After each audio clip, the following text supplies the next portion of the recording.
네, 요즘 여기저기서 내러티브가 중요하다, 펀더멘털이 중요하다, 알트 시즌이 와도 이전처럼 모든 종목이 싹 다 펌핑되지는 않을 것이다. 이런 얘기들 자주 접할 수가 있습니다.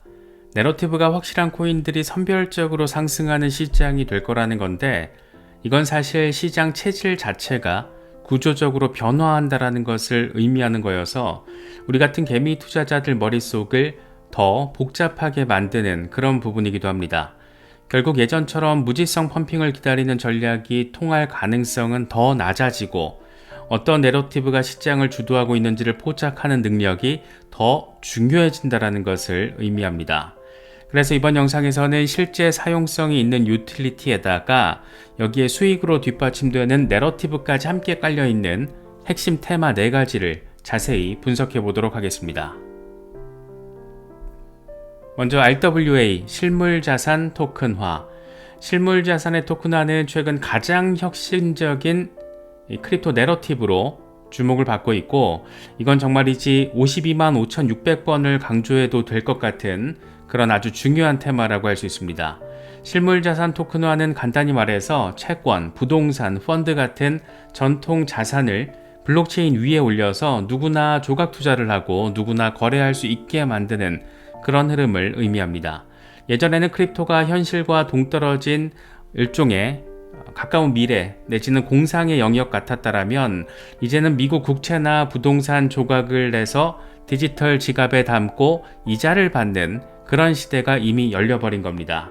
이 내러티브가 특별한 이유는 세계 최대 자산 운용사부터 정부기관까지 뛰어들고 있을 만큼 내러티브에 분명한 실체가 있기 때문입니다. 뭐니뭐니 해도 주인공은 잘 아시는 것처럼 블랙록입니다. 블랙록이 출시한 토큰화 머니마켓 펀드 비들은 이 분야에 있어서 게임 체인저로 불리고 있습니다. 우리가 이미 수십 번은 짚어봤기 때문에 잘 알고 계실 거고, 비들은 작년 3월 이더리움 위에서 처음 출시된 이후 빠르게 성장해서 올해 4월 기준으로 비들의 운용 자산 25억 달러를 돌파했고, 이 토큰화 국채 시장의 42%를 차지하면서 엄청난 폭발적인 증가세를 확인하고 있습니다. 이 펀드는 달러 현금과 단기 미국 국채로 구성돼서 일일 이자를 지급하고, 각 토큰이 1달러의 실물 자산으로 뒷받침된다는 점에서 일종의 이자가 붙는 스테이블 코인처럼 기능을 합니다. 더 재밌는 것은 블록체인 위에서 7개 네트워크, 그러니까 이더리움이 기본 본빵이고 폴리곤, 솔라나 등등에 걸쳐서 유통이 되는데, 온체인 보유 지갑수가 고작 60여 개에 불과합니다. 이건 대형 기관 투자자 위주로 제한적으로 거래되고 있다는 것을 의미하는데, 실제로 전통 증권법 준수를 위해서 증권형 토큰 발행 플랫폼 시큐리타이즈와 협업을 해서 기관 한정으로 판매되고 있습니다. 다시 말해서 기관 돈이 직접 블록체인으로 들어와 버렸다는 그런 증거라고 할 수 있습니다. 온도 파이낸스, 이 벤처 스타트업들도 RWA 토큰화에 앞장서고 있습니다. 온도는 미국 국채 펀드를 토큰화한 OUSG, 그리고 달러 예금 기반 USDY 토큰, 우리가 엊그제도 자세하게 짚어봤던 그런 내용입니다. 현재 온도 파이낸스는 10억 달러 이상의 토큰화 자산을 운용하면서 전체 토큰화 국채 시장의 16.4% 점유율을 차지할 만큼 영향력을 갖췄습니다. 재밌는 것은 온도의 OUSG 펀드는 블랙록 비들 펀드에 주로 투자하는 펀드 오브 펀드 구조라는 겁니다. RWA 토큰화의 범위는 이 채권과 펀드에 그치지 않고 부동산까지 확장되고 있습니다. 특히 두바이 정부가 주도하는 사례가 굉장한 화제가 되고 있는데, 두바이 토지부 DLD가 XRP 레저 기반의 부동산 토큰화 플랫폼 프립코 민트를 공식 출시했습니다. 이를 통해 투자자들은 2,000디르함, 우리 돈으로 70만원 정도 소액으로 두바이 부동산 소유권 지분을 쪼개서 조각 구매를 할 수 있게 됐습니다. 이 정부 주도 프로젝트의 궁극적인 목표는 2033년까지 두바이 전체 부동산 시장의 7%에 해당하는 160억 달러 규모를 토큰화하는 거라고 하는데, 정말 엄청난 사이즈입니다. 현재 규제 당국이 이걸 공식 전략에 포함시켰습니다. 현재 UAE 신분증을 가진 현지인만 디르함으로 거래할 수 있지만, 조만간 글로벌 투자자들에게도 개방을 하고 여러 자산 플랫폼과 연계하겠다라는 계획을 밝혔습니다. 이 플랫폼은 잔드 디지털은행이 금융 파트너로 아랍에미리트 중앙은행과 두바이 가상자산 규제청이 감독하고 정부 혁신기관 샌드박스로 운영되는 등 초기부터 철저히 규제 준수 환경에서 진행되고 있습니다. 국가 차원의 적극적인 지원과 명확한 규제 틀 속에서 추진되는 만큼 앞으로 부동산 분야의 RWA 사례로서 안정성과 모범 사례가 될 것으로 기대되고 있습니다. 그런데 그 무대가 어디다? XRP ledger다. 실물자산 토큰화 테마는 증권 플러스 블록체인의 결합으로 이해할 수가 있습니다. 핵심 펀더멘털은 실물자산에서 나오는 현금 흐름입니다. 예를 들어서 비들이나 OUSG 같은 국채 토큰은 기초 자산인 국채 이자에서 연 4에서 5% 실질 이자 수익이 나옵니다. 이건 기존 크립토 자산과 달리 현금 흐름이 보장된다는 것을 의미합니다. 실제로 토큰화 국채 시장 규모는 1년 새 6배 성장해서 2025년 초에 60억 달러를 돌파했고 대형 전통 금융기관들이 앞다퉈서 뛰어드는 추세입니다. 블랙록 말고도 프랭클린 템플턴의 토큰화 머니 펀드가 7억 달러 이상 운용되고 있고 피델리티 역시 국채 펀드의 블록체인 버전인 온체인 펀드를 SEC에 신청해서 준비하고 있습니다. 규제 측면에서도 미국 SEC가 최근 토큰화 증권 논의를 본격화하는 등 이전보다 전향적인 태도를 보이고 있습니다. 여기서 우리가 또 한 가지 잘 체크를 해야 될 게, 기억해야 될 게 블랙록과 프랭클린 템플턴 그리고 피델리티 이 대형, 초대형 자산 운용사들이 선택한 블록체인이 모두 다 이더리움이더라. 이런 부분들도 상당한 의미 포인트라고 할 수 있습니다. 이번에 짚어볼 내러티브는 DePIN, 우리말로 탈중앙화 물리 인프라 네트워크입니다. 한마디로 현실 세계의 인프라 자원을 블록체인으로 묶어서 공유하고 보상하는 개념입니다. 여분의 저장 공간을 제공하고 보상받는 파일코인, 유효 GPU 컴퓨팅 파워를 빌려주고 대가를 받는 렌더 네트워크 등이 모두 DePIN 대표 사례입니다. 스토리를 쉽게 얘기해보면 이렇습니다. 이 집에 놀고 있는 하드디스크나 그래픽카드를 켜두면 전 세계 기업이 그 자원을 빌려 쓰고 나는 암호화폐로 보상을 받아서 돈을 번다. 이게 참 신기하고 매력적인 포인트라고 할 수 있는데 이 내러티브의 배경에는 클라우드, 통신, 에너지, 이런 기존 인프라의 중앙화 한계를 분산형으로 보완하자라는 나름의 철학이 또 강력하게 깔려 있습니다.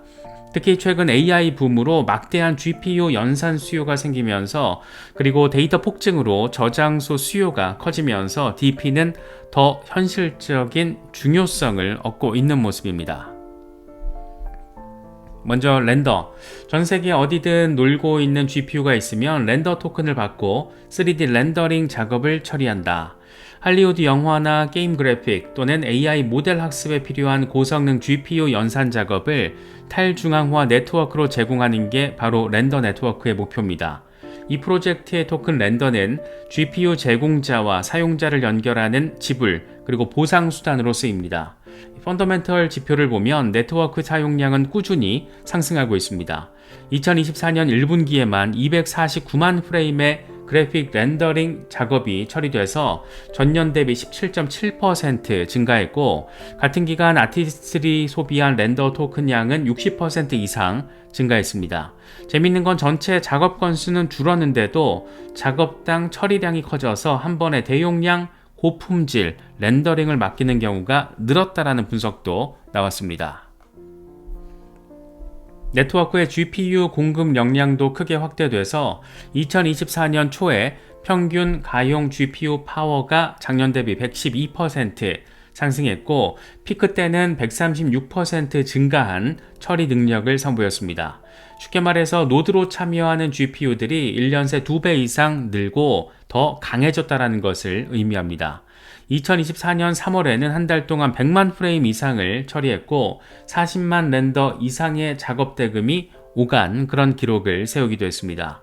이렇게 네트워크가 성장하다 보니까 토큰 경제에도 개선이 이루어졌는데 2023년에서 2024년 토큰 소각과 수수료 모델을 개편해서 렌더 수요에 따라서 공급이 줄어드는 디플레이션 구조를 도입했습니다. 또 이더리움에서 솔라나로 네트워크를 이전해서 수수료를 낮추고 처리 속도를 높였고 작업 처리를 맡기는 비용도 토큰 가격과 무관하게 안정적으로 책정하면서 실사용자 친화적으로 진화하고 있습니다. 사실 렌더 프로젝트는 할리우드의 VFX 소프트웨어 기업 OTOI에서 출발한 배경도 있어서 초기부터 디즈니, 애플 등과도 협업을 진행해 왔습니다.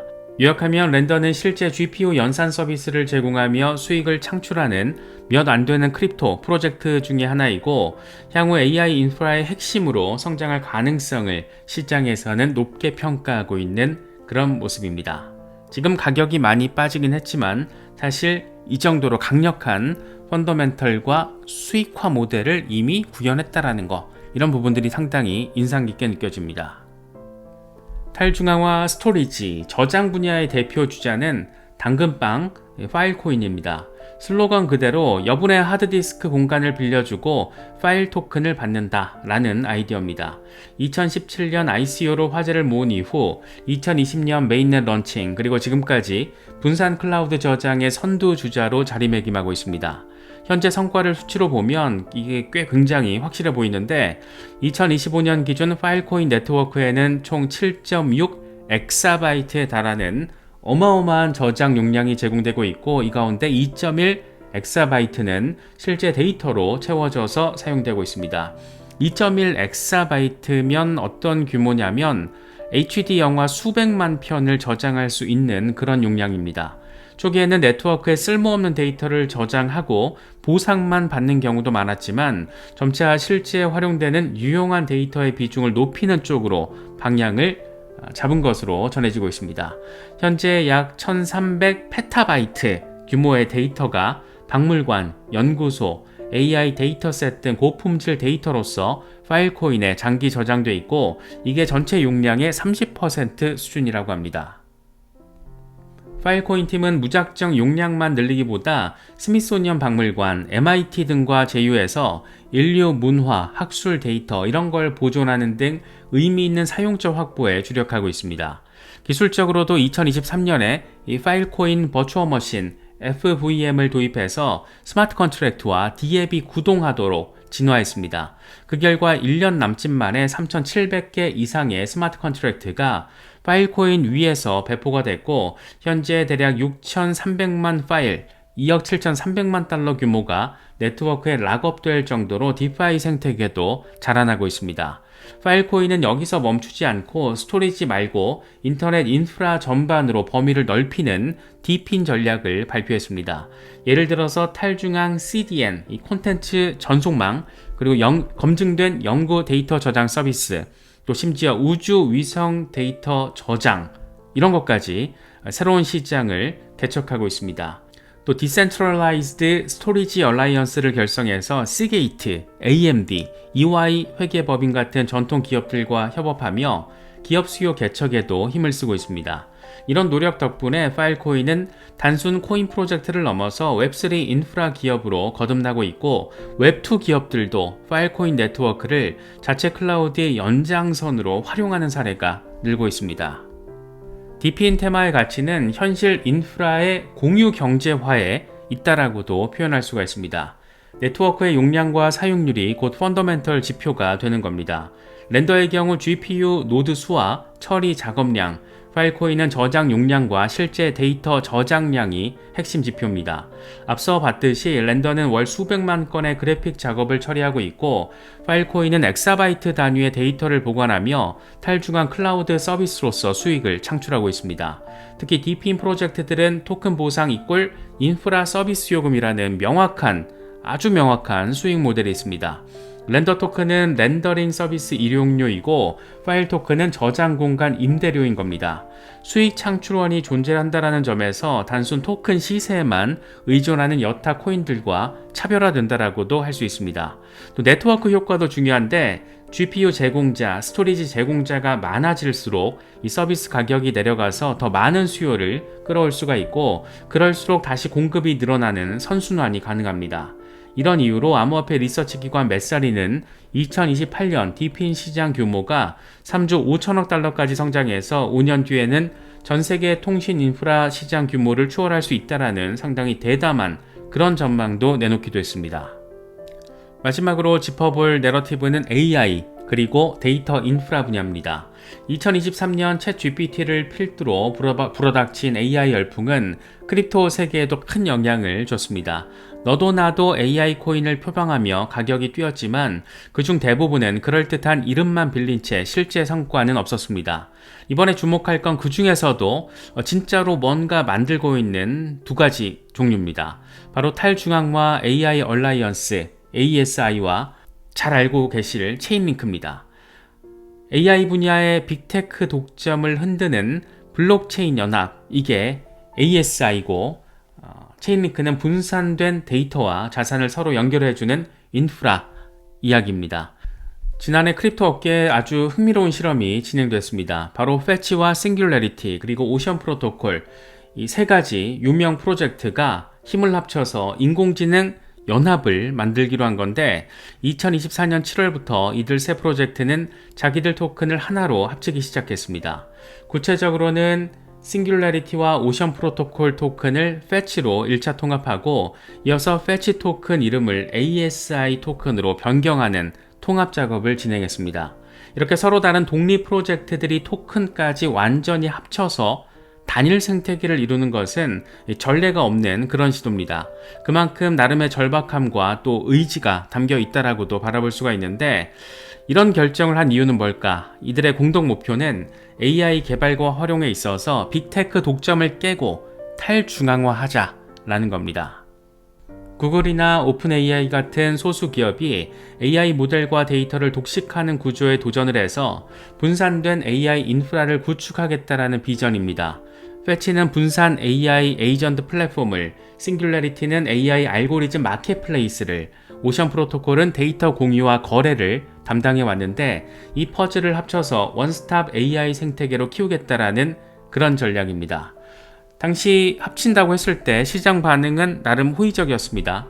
새 프로젝트 통합 발표 당시 새 토큰 시가총액 합산이 한때 고점일 때 75억 달러를 넘보기도 했고 통합 이후 단일 ASI 토큰이 되면 글로벌 상위권 AI 플랫폼 코인으로 부상할 거라는 기대가 상당히 컸습니다.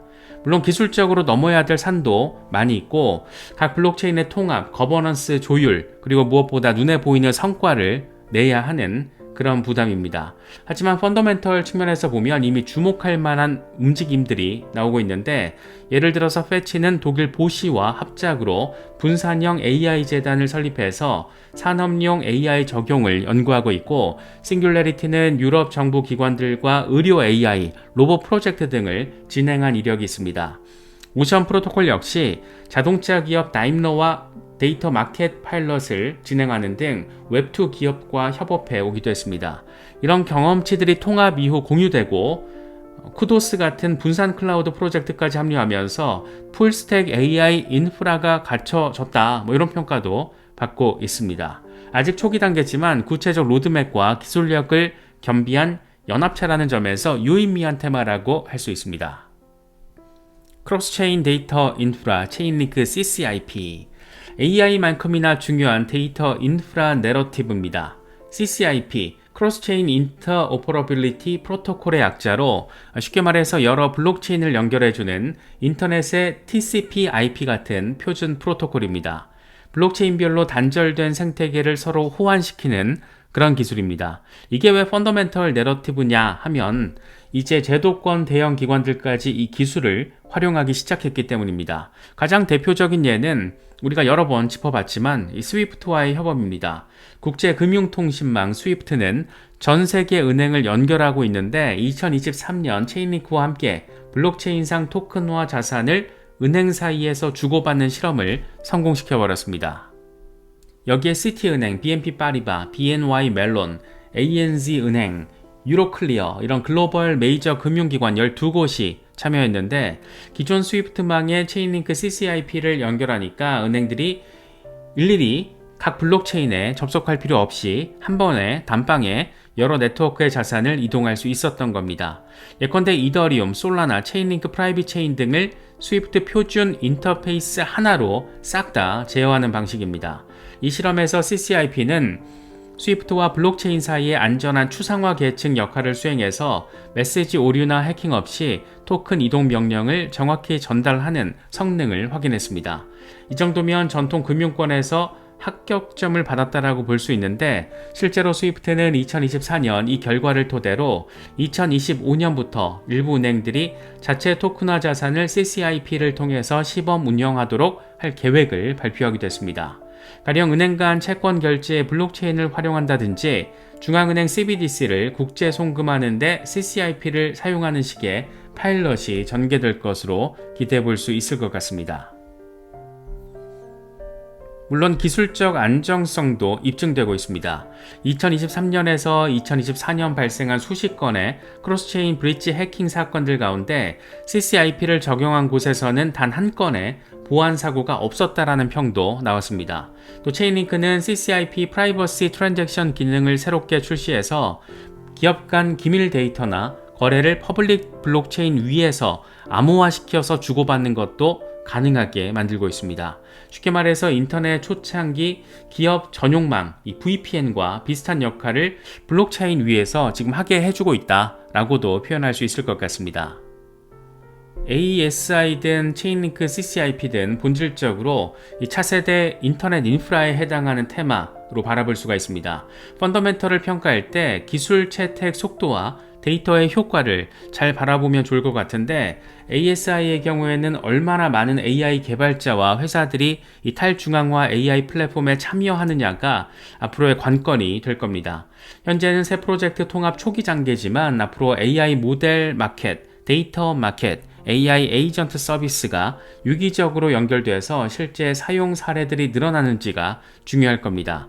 만약 ASI에서만 구할 수 있는 유니크한 데이터나 모델이 있다거나 ASI 토큰 하나로 다양한 AI 서비스를 결제한다 등과 같은 킬러 유스 케이스가 나온다라면 펀더멘털 자체도 크게 강화될 것이고 시세 역시 상당히 자극받게 되지 않을까 생각됩니다. 체인링크 CCIP는 이미 가시적인 성과가 나오고 있습니다. 앞서 언급한 스위프트 실험 성공은 CCIP의 기관체 혜택 펀더멘털을 보여주는 사례이고, 다수 디파이 프로토콜 통합은 크립토 내 필수 인프라로 자리매김하고 있다는 것을 의미합니다. 체인링크의 오라클 서비스가 수백 개 프로젝트에 쓰이고 디파이의 데이터 백본이 된 것처럼 CCIP도 앞으로 모든 체인이 사용해야 하는 기본 교통망이 될 수 있는 그런 잠재력이 있다는 평가를 받고 있습니다. 현재 체인링크 전체 네트워크는 34개 체인에 8가지 서비스, 주간 30여 건 이상의 신규 통합이 이루어질 정도로 꽤나 활발하고, 체인링크 토큰 스테이킹을 비롯한 자체 수익 모델도 갖추어서 펀더멘털을 보강하고 있습니다. 여러 가지 소식들 잘 참고하시면서 현명하고 계획적인 투자 스탠스 견지하실 수 있으면 좋겠습니다.